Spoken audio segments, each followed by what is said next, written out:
रात्रीची जर चपाती उरली असेल ना, न विचार करता मी डायरेक्ट नाश्त्याला हा चिवडा बनवत असते. तर आज नाश्त्यामध्ये मी मस्त असा हा चपातीचा चिवडा बनवला होता आणि दुपारच्या जेवणामध्ये सिंपलच होतं, मसाले भात आणि सोबतच पापड होता. संध्याकाळी थोडंसं बाहेर गेलं, बाहेर म्हणजेच माझ्या फेवरेट ठिकाणी आम्ही गेलो होतो दहीपुरी खायला.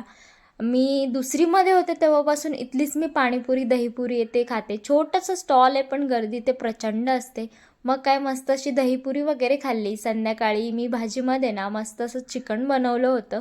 त्यानंतर मग जेवण वगैरे केलं आणि भांडी वगैरे जी काही होती ती मी घासून घेतली आणि उद्या सकाळी नाश्त्यासाठी म्हटलं साबुदाणा भिजवूया आपण. सो तेच इथे मी करत होते. शाबू वगैरे भिजवला आणि आले मी माझ्या स्किन केअरकडे.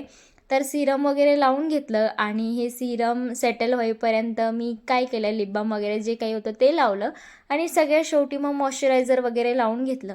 त्यानंतर मला आज हेअर्सला ऑइलिंगसुद्धा करायची होती. सरळ आपली ₹10 पॅराशूटची बॉटल घेतली आणि मग हेअर ऑइलिंग करून घेतलं. तर असा होता आजचा माझा दिवस. Thank you for watching. Bye.